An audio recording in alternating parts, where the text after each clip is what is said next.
আসসালামু আলাইকুম। এটিএন বাংলা সংবাদে সবাইকে স্বাগত জানাচ্ছি। তামান্না মৌ। শুরুতেই বিআরবি কেবলস সংবাদ শিরোনাম। করোনায় নিম্নবিত্ত মানুষকে টিকিয়ে রাখতে ১,৫০০ কোটি টাকা বরাদ্দ। নববর্ষে জাতির উদ্দেশ্যে ভাষণে প্রধানমন্ত্রী মহামারী ঠেকাতে সরকারি নির্দেশনা মেনে চলার আহ্বান। ৭ দিনের সর্বাত্মক লকডাউনের আগের দিনও ঢাকা ছাড়ছেন হাজারো মানুষ। ফেরিঘাটে যানবাহনের তীব্র চাপ, নেই স্বাস্থ্যবিধির বালাই। লকডাউনে ব্যাংক খোলা থাকবে সকাল ৯:৩০ থেকে দুপুর ১:৩০ পর্যন্ত। আগের দিন ব্যাংক পাড়ায় উপচে পড়া ভিড়।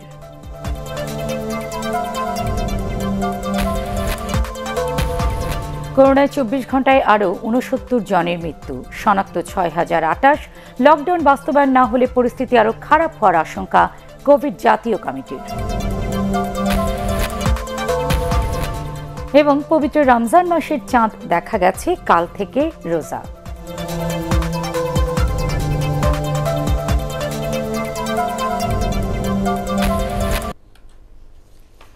শুনছিলেন বিআরবি কেবলস সংবাদ শিরোনাম। এবার পুরো সংবাদ। করোনা ভাইরাসের দ্বিতীয় ঢেউ মোকাবেলায় নিম্নবিত্ত মানুষ যাতে টিকে থাকতে পারে সেজন্য প্রায় ১,৫০০ কোটি টাকা বরাদ্দ দেওয়া হয়েছে বলে ঘোষণা দিয়েছেন প্রধানমন্ত্রী শেখ হাসিনা। বাংলা নববর্ষ উপলক্ষে সন্ধ্যায় জাতির উদ্দেশ্যে দেয়া ভাষণে তিনি জানান, সরকারের এই পদক্ষেপে দেশের প্রায় ১,০০ কোটি দরিদ্র মানুষ উপকৃত হবেন। ভাষণে এবারও দেশবাসীকে ঘরে বসে নববর্ষ উদযাপন এবং করোনা মহামারী প্রতিরোধে সরকারি নির্দেশনা মেনে চলার আহ্বান জানান তিনি। রিপোর্ট করছেন জয় মামুন। অতীতের সকল জঞ্জাল গ্লানি ধুয়ে মুছে আমরা নিজেদের পরিশুদ্ধ করব, দীপ্ত পায়ে এগিয়ে যাব সামনের দিকে, গড়ব আলোকোজ্জ্বল ভবিষ্যৎ। এই হোক এবারের নতুন বছরের শপথ। বাংলা নববর্ষ উপলক্ষে দেশের মানুষকে শুভেচ্ছা জানানো, জাতিকে কিছু একটা উপহার দেয়া প্রধানমন্ত্রী শেখ হাসিনার অনেক দিনের রীতি। কিন্তু গত ২ বছর ধরে বিশ্বজুড়ে করোনা মহামারীর কারণে সব আনন্দ ম্লান হয়ে এসেছে। এমন দুর্দিনে অভিভাবকের মতো মানুষের পাশে দাঁড়ানোর আশ্বাস দিয়েছেন বঙ্গবন্ধু কন্যা প্রধানমন্ত্রী শেখ হাসিনা। মানুষের জীবন রক্ষার পাশাপাশি আমাদের অর্থনীতি, মানুষের জীবন জীবিকা যাতে সম্পূর্ণ ভেঙে না পড়ে সেদিকে আমরা কঠোর দৃষ্টি রাখছি। আপনাদের শঙ্কিত হওয়ার কোনো কারণ নেই। সরকার সব সময় আপনাদের পাশে রয়েছে। দ্বিতীয় ঢেউ আঘাত হানার পর আমি দরিদ্র নিম্নবিত্ত মানুষদের সহায়তার জন্য কার্যক্রম গ্রহণের নির্দেশ দিয়েছি। আমি ইতিমধ্যে পল্লী অঞ্চলে কর্মসৃজনের জন্য ৮০৭,৬৫,০০,০০০ টাকা এবং পবিত্র রমজান ও আসছে ঈদ উল ফিতর উপলক্ষে ৬৭২ কোটিরও বেশি টাকা বরাদ্দ দিয়েছি। এর দ্বারা দেশের প্রায় ১,২৪,৪২,০০০ নিম্নবিত্ত পরিবার উপকৃত হবেন। এ প্রসঙ্গে তিনি বলেন, গত বছর দেশে করোনা ভাইরাস শনাক্তের পরপরই সরকারের নেয়া পদক্ষেপের কারণে একদিকে যেমন এই ভাইরাস থেকে মানুষের জীবন রক্ষা করা গেছে, অন্যদিকে সরকারের প্রণোদনার কারণে মানুষের জীবিকারও ক্ষতি হয়নি। ভাষণের বড় অংশ জুড়ে ছিল করোনা সংক্রমণ থেকে বাঁচার বিভিন্ন উপায় নিয়ে তার পরামর্শ। দেশের সব প্রাপ্তবয়স্ক মানুষকে ভ্যাকসিনের আওতায় আনার কথাও জানান শেখ হাসিনা। ৫৬ লাখের বেশি মানুষকে প্রথম ডোজ টিকা দেওয়া সম্পন্ন হয়েছে। যারা প্রথম ডোজ গ্রহণ করেছেন তাদের দ্বিতীয় ডোজ দেওয়া শুরু হয়েছে। আমরা পর্যায়ক্রমে দেশের সকলকে টিকার আওতায় নিয়ে আসব। আমাদের সে প্রস্তুতি রয়েছে। তবে টিকা দিলেই একজন সম্পূর্ণভাবে সুরক্ষিত হবেন এমন নিশ্চয়তা নেই বলে স্বাস্থ্য বিশেষজ্ঞরা জানিয়েছেন। কাজে টিকা নেওয়ার পরেও আমাদের স্বাস্থ্যবিধি মেনে চলতে হবে। তিনি ১৮ দফা নির্দেশনা সহ সরকারি বিধিনিষেধ মেনে চলতে দেশবাসীকে অনুরোধ করেন। আমাদের সবাইকে সাবধান হতে হবে। আমাদের প্রত্যেকের দায়িত্ব আমাদের নিজের, পরিবারের সদস্যদের এবং প্রতিবেশীর সুরক্ষা প্রদানের। কাজে ভিড় এড়িয়ে চলুন, বাইরে বের হলে মাস্ক ব্যবহার করুন, ঘরে ফিরে পরিষ্কার পরিচ্ছন্ন হয়ে গরম পানির ভাপ নিন। করোনা ভাইরাস মোকাবেলায় সরকার ইতিমধ্যে ১৮ দফার নির্দেশনা জারি করেছে। আমরা যদি সকলে করোনা ভাইরাস মোকাবেলায় স্বাস্থ্যবিধি মেনে চলি, অবশ্যই এই মহামারীকে আমরা নিয়ন্ত্রণে রাখতে সক্ষম হব ইনশাআল্লাহ। প্রধানমন্ত্রী বলেন, পয়লা বৈশাখ বাঙালি সংস্কৃতির অংশ। সকল সংকীর্ণতা ও কুপমণ্ডুকতা পরিহার করে উদার হতে এবং নতুন উদ্যমে বাঁচার অনুপ্রেরণা দেয় নববর্ষ। তবে বর্তমান পরিস্থিতিতে বাইরে উৎসব না করে ঘরে বসে পরিবারের সাথে নতুন বছরের আনন্দ ভাগ করে নেয়ার পরামর্শ দেন প্রধানমন্ত্রী শেখ হাসিনা। আমাদের সকলকেই মনে রাখতে হবে, মানুষের জীবন সর্বাগ্রে, বেঁচে থাকলে আবার সব কিছু গুছিয়ে নিতে পারবো। মামুন, এটিএন বাংলা, ঢাকা। ছুটি বলবৎ করেছিলাম।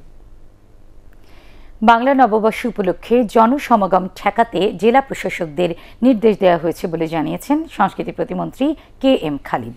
অনলাইন বা ভার্চুয়াল ছাড়া বৈশাখের সব আয়োজনের নিষেধাজ্ঞা দেওয়া হয়েছে বলেও জানান তিনি। তবে স্বল্প পরিসরে মঙ্গল শোভাযাত্রার অনুমতি দেওয়া হয়েছে ঢাকা বিশ্ববিদ্যালয়ের চারুকলা অনুষদকে।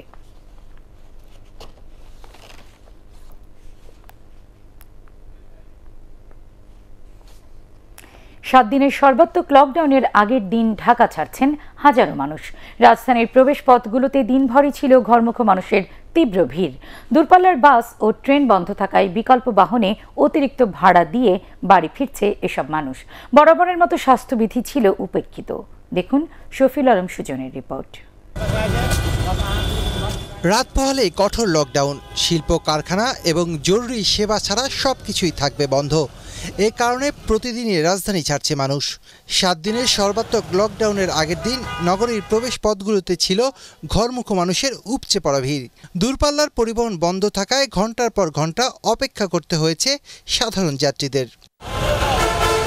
সড়কের পাশে অপেক্ষায় শত শত যাত্রী। কোনো পিকআপ ভ্যান ও প্রাইভেট কারের দেখা মিললে হুমড়ি খেয়ে পড়ছেন যাত্রীরা। কয়েক গুণ বাড়তি ভাড়া দিয়েও অনেকেই পাচ্ছেন না যানবাহন।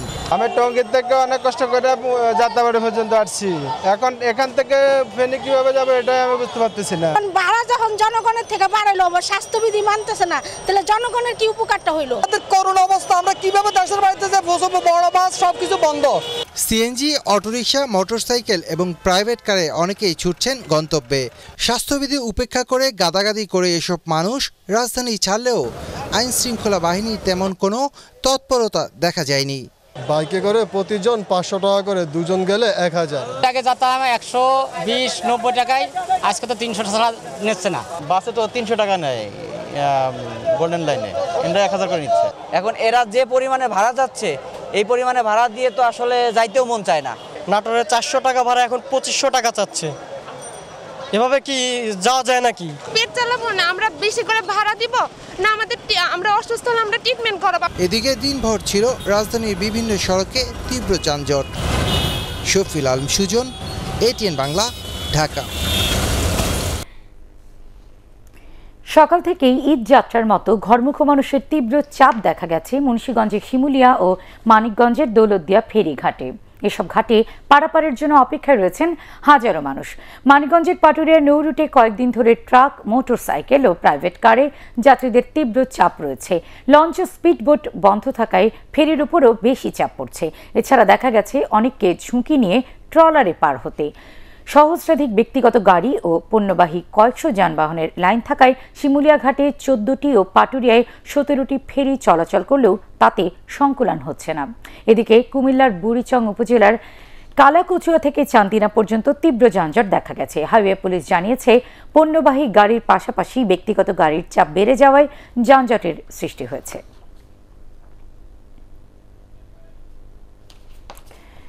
লকডাউনে চলবে সব ধরনের পণ্যবাহী ট্রেন। একই সাথে কৃষিজাত পণ্য ও পার্সেল পরিবহনে বাংলাদেশ রেলওয়ে বিভিন্ন রুটে 8টি কার্গো ট্রেন চালু করছে বলে জানিয়েছেন রেলমন্ত্রী নুরুল ইসলাম সুজন। এই সময় পণ্য পরিবহনে মূল ভাড়ার উপর 25% রিয়াতি ও অন্যান্য সব সারচার্জ মওকুফ করা হয়েছে। রেল ভবনে আয়োজিত সংবাদ সম্মেলনে এসব তথ্য জানান রেলমন্ত্রী। কৃষি সঙ্গে ব্যবসায়ী যারা ট্রাক কিংবা সড়ক পথের বিকল্প হিসাবে এই রেলকে তারা পরিবহনের ক্ষেত্রে তারা বেছে নিতে পারে। এই সুযোগ সুবিধাটা আমরা করে দিচ্ছি। আমরা রেল এখন এই ব্যাপারে আগ্রহ প্রকাশ করছি এবং সেই ব্যবস্থা আমরা নিয়েছি। অবকাঠামো নির্মাণ কাজ লকডাউনের আওতামুক্ত থাকবে বলে জানিয়েছেন সড়ক পরিবহন ও সেতুমন্ত্রী ওবায়দুল কাদের। লকডাউনে গণপরিবহন চলাচলে নিষেধাজ্ঞা থাকায় এই সময়ের মধ্যে স্বাস্থ্যবিধি মেনে ক্ষতিগ্রস্ত সড়ক মেরামত করতে সংশ্লিষ্টদের নির্দেশ দিয়েছেন তিনি। সড়ক ও জনপথ অধিদপ্তরের প্রকৌশলীদের সাথে মতবিনিময় সভায় এই নির্দেশ দেন সড়ক পরিবহন মন্ত্রী। ভিডিও কনফারেন্সের মাধ্যমে সভায় যুক্ত হয়ে ওবায়দুল কাদের আরও বলেন, ধর্মের নামে যারা স্বার্থ হাসিলের নোংরা রাজনীতি করে সরকারি সম্পদ নষ্ট করছে তাদের বিরুদ্ধে প্রশাসন আইনানুগ ব্যবস্থা নিচ্ছে। রাজনৈতিক প্রতিহিংসা থেকে সরকার বিএনপি ও হেফাজত নেতাকর্মীদের কোনো হয়রানি করছে না বলেও এ সময়ে মন্তব্য করেন আওয়ামী লীগ সাধারণ সম্পাদক। কঠোর স্বাস্থ্যবিধি মেনে এই লকডাউন সর্বাত্মকভাবে সফল করতে হবে। রাস্তা ফাঁকা থাকলে রাস্তা নির্মাণের বা ক্ষতিগ্রস্ত রাস্তা মেরামতের সুযোগটি আমরা পেয়ে যাই। কাজে এই সুযোগের সদ্ব্যবহার করার জন্য আমি আমাদের প্রকৌশলীদের এবং প্রকল্প পরিচালকদের বিশেষভাবে তাদেরকে অনুরোধ করছি। লকডাউনে ব্যাংক খোলা থাকবে সকাল 9:30 থেকে দুপুর 1:30 পর্যন্ত। লকডাউনের আগের দিন শেষ মুহূর্তে উপচে পড়া ভিড় ছিল ব্যাংক পাড়ায়। লেনদেনে ব্যস্ত ছিলেন গ্রাহকরা। তবে লকডাউনের সময় এটিএম বুথগুলোতে পর্যাপ্ত অর্থ সরবরাহ করা হবে। এসব তথ্য জানিয়ে অনলাইন ও মোবাইল ব্যাংকিং করার পরামর্শ দিয়েছেন ব্যাংকাররা। বিস্তারিত শরফুল আলমের রিপোর্টে। করোনার বিস্তার রোধে বুধবার থেকে সারা দেশে শুরু হচ্ছে এক সপ্তাহের লকডাউন। তাই বাড়তি লেনদেনে ব্যস্ত গ্রাহকরা। ব্যাংকগুলোতেও ছিল অতিরিক্ত ভিড়। এদিন জমা দেওয়ার চেয়ে নগদ অর্থ তোলায় বেশি ব্যস্ত ছিলেন তারা। ঝুঁকি জানলেও সামাজিক দূরত্ব মানার প্রবণতা ছিল না ব্যাংকগুলোতে। আমার হাজবেন্ড বাইরে থাকে তো টাকা উঠাইতে আসতে যেহেতু বেরোতে পারবো না, অন্তত চলার মতন তো ব্যবস্থা রাখতে হবে। যত এটিএম আছে সমস্ত এটিএমগুলোতে পর্যাপ্ত পরিমাণ টাকা লোড করা থাকবে। সেটা থেকে জনসাধারণ এবং শিল্প কারখানার লোকজন টাকা পয়সা নগদ উত্তোলন করতে পারবেন। তবে লকডাউনে চালু থাকছে রপ্তানিমুখী শিল্প। সাধারণ মানুষ যেহেতু এই লকডাউনটা আসবে বলে আগের থেকেই মানুষ জানতো, সেই জন্য তাদেরও কিন্তু একটা প্রস্তুতি ছিল। নিত্য প্রয়োজনীয় যে আর্থিক প্রয়োজন সেটা মেটানোর জন্য তারা কিন্তু ব্যাংকে গত এক সপ্তাহ ধরেই প্রচুর ভিড় করছে এবং তারা তাদের প্রয়োজনীয় টাকা কিন্তু উঠিয়ে নিয়েছে এরই মধ্যে। লকডাউনের সময় মোবাইল ও অনলাইন ব্যাংকিংয়ের মাধ্যমে প্রয়োজনীয় লেনদেন করা যাবে বলে জানিয়েছেন ব্যাংকাররা। শরফুল আলম, এটিএন বাংলা, ঢাকা। লকডাউনের মধ্যে জরুরি প্রয়োজনে বাইরে বের হতে হলে মুভমেন্ট পাস নিতে হবে বলে জানিয়েছেন IGP doctor Benazir Ahmed. Rajarbagh police লাইন্সে মুভমেন্ট পাস অ্যাপসের উদ্বোধন শেষে তিনি বলেন, যাদের একান্তই বের হওয়া প্রয়োজন তাদের জন্য মুভমেন্ট পাসের ব্যবস্থা করেছে বাংলাদেশ পুলিশ। এক স্থান থেকে অন্য স্থানে যাতায়াতের জন্য অফিসিয়াল কিংবা জরুরি প্রয়োজনে www.movement.pass.police.gov.bd এই ওয়েবসাইটে লগ ইন করে মুভমেন্ট পাস নেওয়া যাবে। তবে সাংবাদিক এবং জরুরি সেবাদানকারীদের এই পাস নেওয়া লাগবে না। জরুরি প্রয়োজন ছাড়া অহেতুক বাইরে বের না হওয়ার জন্য নগরবাসীর প্রতি আহ্বান জানান পুলিশ প্রধান। ক্রস করেছেন বিভিন্নভাবে, হেঁটে হোক, দৌড়ে হোক, ঠেলা গাড়িতে হোক, বাসে হোক, বাড়ি ঘরে পৌঁছেছেন, ওখানেই থাকবেন। গ্রামবাসী এলাকাবাসীকে বলবো এই লোকগুলো অন্তত আগামী 7 থেকে 14 দিন they should be isolated. Otherwise কিন্তু আপনার এই ভদ্রলোক যিনি এই শহর থেকে গ্রামে গেছেন বা আপনার এলাকায় গিয়েছেন, উপস্থিত হয়েছেন, উনি কিন্তু ওই এলাকা থেকে ইনফেক্টেড করে ফেলতে পারেন। অতি প্রয়োজন যদি বাইরে বেরোতে হয় অবশ্যই মাস্ক পরতে হবে, দ্রুততম সময়ের মধ্যে বাসায় ফিরে যেতে হবে। রোজা ও সর্বাত্মক লকডাউন শুরুর আগের দিন রাজধানীর ফুটপাত, শপিং মল ও মার্কেটগুলোতে ছিল বেচা কেনার ধুম। শপিং মলগুলোতে স্বাস্থ্যবিধি মানার প্রবণতা দেখা গেলেও চাঁদনী চক, গাউসিয়া, নিউ মার্কেট সহ বিভিন্ন মার্কেটে সামাজিক দূরত্ব মানছেন না কেউ। এ নিয়ে মার্কেট কর্তৃপক্ষ কিংবা আইন শৃঙ্খলা বাহিনীর নেই তেমন কোনো পদক্ষেপ। হুমায়ুন চিস্তির রিপোর্ট। কঠোর স্বাস্থ্যবিধি মানার শর্তে গত শুক্রবার থেকে লকডাউনের মধ্যেই খুলে দেওয়া হয় মার্কেট, শপিং মল।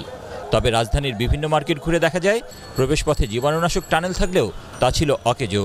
নেই তাপমাত্রা মাপার যন্ত্র বা হ্যান্ড স্যানিটাইজারের ব্যবস্থা। আমরা তো মার্কেটে করছি কিন্তু সেভাবে সুযোগ সুবিধা নাই, কোথাও স্প্রের কোনো কিছুই দেখতে পাইনি। হ্যান্ড স্যানিটারি যেটা অবশ্যই থাকার কথা ছিল আমরা তো সেটা পেলাম না। এ নিয়ে তেমন মাথা ব্যথা নেই দোকানদার বা মার্কেট কর্তৃপক্ষের।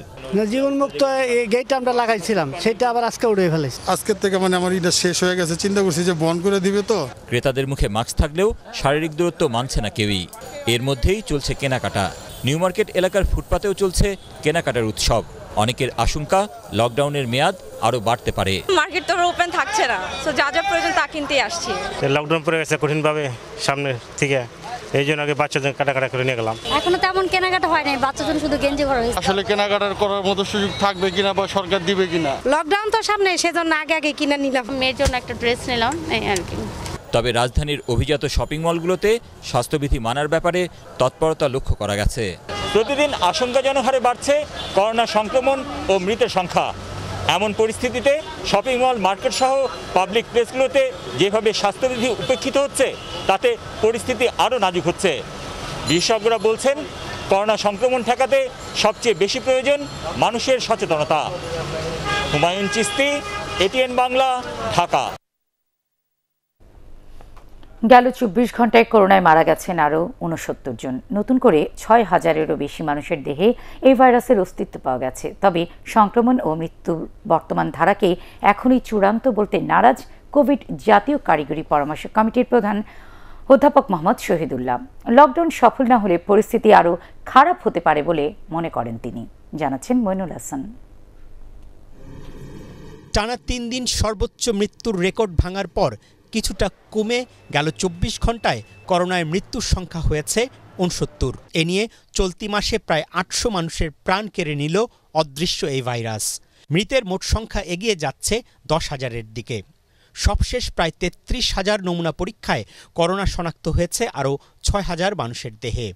সংক্রমণ ও মৃত্যুর এ ধারা এখনই কমছে না বলে মনে করছেন বিশেষজ্ঞরা। বিজ্ঞান ভিত্তিক বিশ্লেষণে কিন্তু একটা কথা বলা যায়, সেটা হলো যে যদি আমরা এখনই এই সংক্রমণের হারটার লাগাম টেনে ধরতে পারি, যতগুলো আমাদের পন্থা আছে সেগুলোর মাধ্যমে, তাহলে এটাকে পিক ধরা যাবে এবং তারপরে আমরা কমে আসবে। কিন্তু যদি তা না হয়, তাহলে কিন্তু প্রজেকশন, যেটাকে বলি এক্সাক্ট প্রজেকশন না বলতে পারলে এটুকু বলা যায় যে এটা আরো বাড়বে এবং তখন আর এটাকে পিক বলা যাবে না। এমন বাস্তবতায় 7 দিনের লকডাউন থেকে সুফল পাওয়া নিয়েও সংশয় আছে খোদ কোভিড জাতীয় কারিগরি পরামর্শ কমিটির প্রধানের।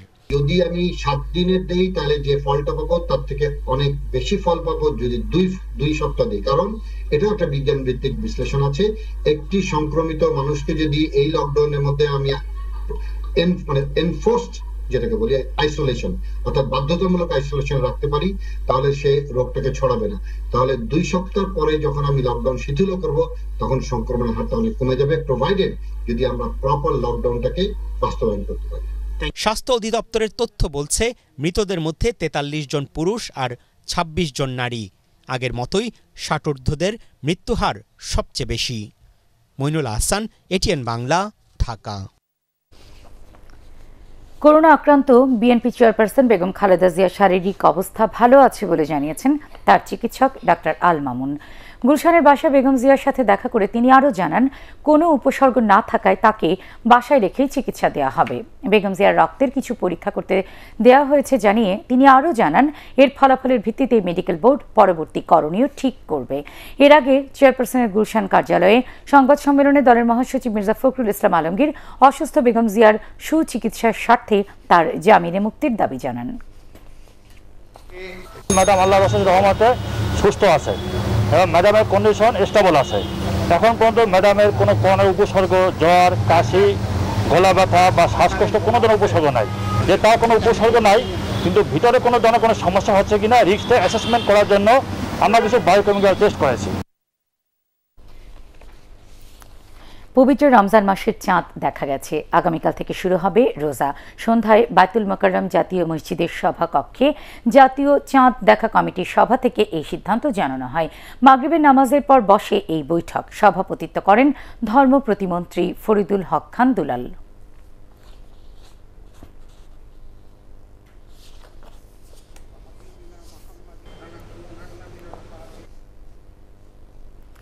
এবারে জানিয়ে দিচ্ছি আজ ঢাকা ও আশপাশের এলাকাসহ বিভিন্ন জেলার সেহরির সময়সূচি। ঢাকা ও এর আশপাশের এলাকায় সেহরির শেষ সময় রাত 4:15, রাজশাহীতে 4:20, সিলেটে 4:06, চট্টগ্রামে 4:13, খুলনায় 4:21, বরিশালে 4:17, রংপুরে 4:14 এবং ময়মনসিংহে সেহরির শেষ সময় রাত 4:12।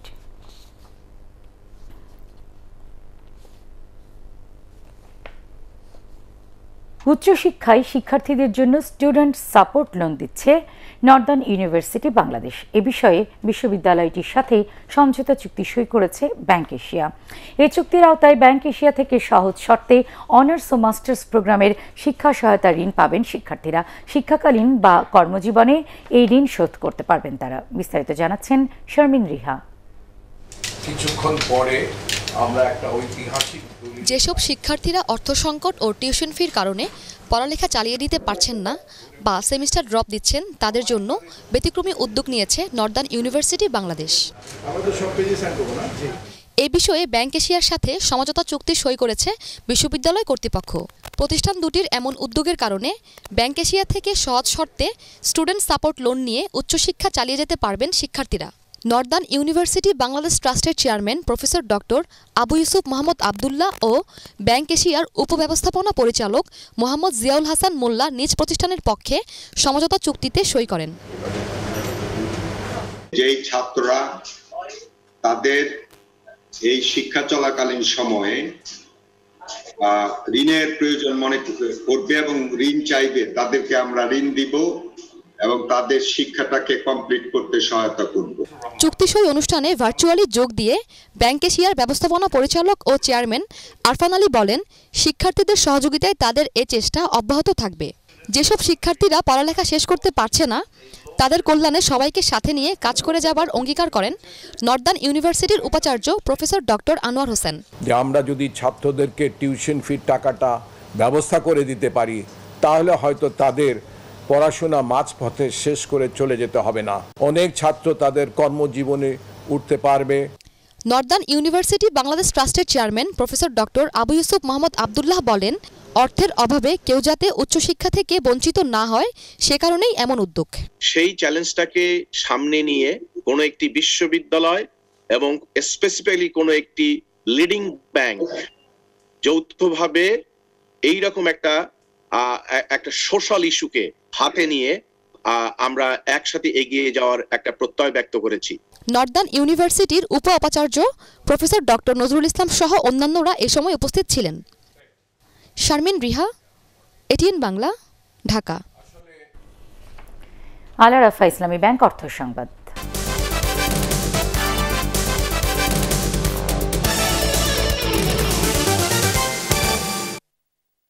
শরিয়া ভিত্তিক আধুনিক প্রযুক্তি নির্ভর ব্যাংকিং সেবা দিতে স্বাস্থ্যবিধি মেনে চাঁপাইনবাবগঞ্জে শুরু হলো ইউনিয়ন ব্যাংক লিমিটেডের শিবগঞ্জ উপশাখার কার্যক্রম।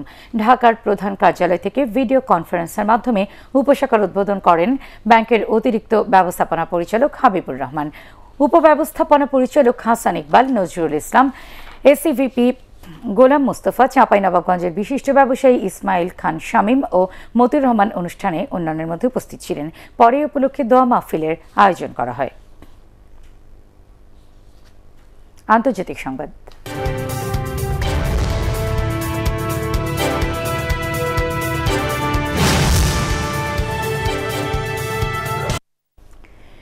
জনসন অ্যান্ড জনসনের উদ্ভাবিত করোনা ভাইরাসের 1 ডোজের টিকার ব্যবহার স্থগিত রাখার সুপারিশ জানিয়েছে যুক্তরাষ্ট্রের স্বাস্থ্য কর্তৃপক্ষ।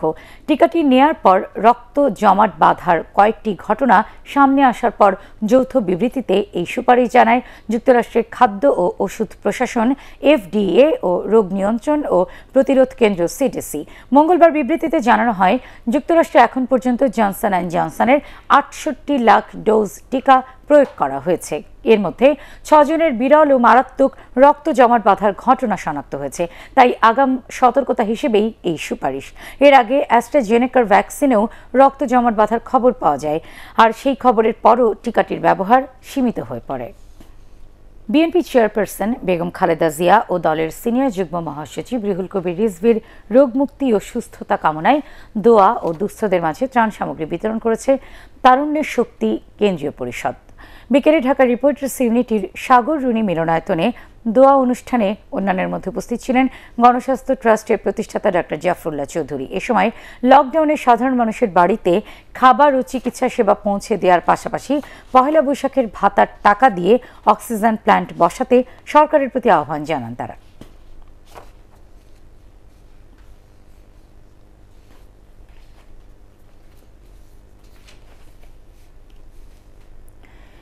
লকডাউনের মধ্যে আন্তর্জাতিক ফ্লাইট চালু রাখার দাবি জানিয়েছে association of travels agents Bangladesh ATAB. Dhaka reporters ইউনিটিতে সংবাদ সম্মেলনে আটাব নেতারা বলেন, আন্তর্জাতিক ফ্লাইট বন্ধ থাকলে অনেক প্রবাসী চরম ক্ষতির মুখে পড়বেন। এ সময়ের মধ্যে যাদের ভিসার মেয়াদ শেষ হয়ে যাবে তারা কাজ হারিয়ে দেশের বোঝা হবেন। সব দিক বিবেচনা করে বিশেষ বিবেচনায় আন্তর্জাতিক ফ্লাইট চালু রাখা উচিত বলে মনে করে আটাব। শুধুমাত্র কর্মীদের, প্রবাসী কর্মীদের, ওনারা যদি এয়ারপোর্টে ওনাদের আগে করোনা টেস্ট হয়, এয়ারপোর্টে যদি উনি একা যান, অন্য কাউকে যাওয়ার সুযোগ না দেন, তাহলে শুধুমাত্র তাদের জন্য ফ্লাইটগুলি ওপেন রাখা, এতে করে অন্তত সেই কর্মীগণ এবং তাদের পরিবার বেঁচে যাবে, রাষ্ট্র এ থেকে উপকৃত হবে। পার্টিক্স খেলার খবর।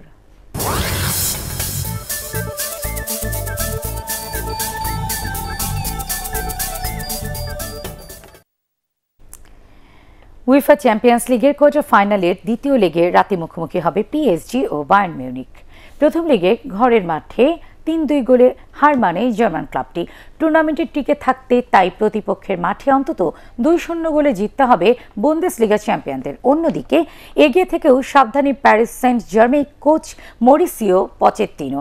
নিজেদের মাঠে সবশেষ ৫ ম্যাচের ৩টিতে হেরেছে লিগ 1 চ্যাম্পিয়নরা।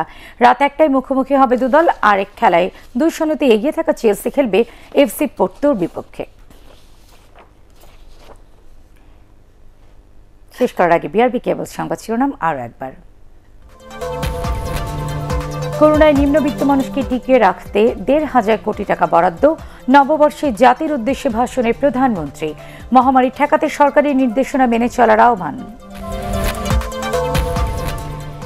৭ দিনের সর্বাত্মক লকডাউনের আগের দিনও ঢাকা ছাড়ছেন হাজারো মানুষ। ফেরিঘাটে যানবাহনের তীব্র চাপ, নেই স্বাস্থ্যবিধির বালাই।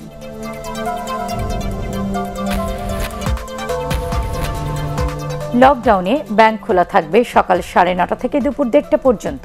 আগের দিন ব্যাংক পাড়ায় উপচে পড়া ভিড়।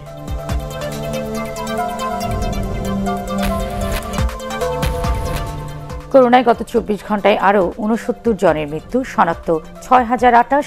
লকডাউন বাস্তবায়ন না হলে পরিস্থিতি আরও খারাপ হওয়ার আশঙ্কা কোভিড জাতীয় কমিটির।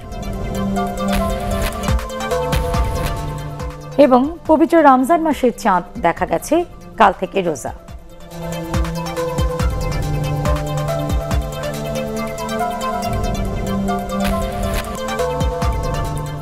পরবর্তী সংবাদ দেখার আমন্ত্রণ জানিয়ে এখনকার মতো শেষ করছি।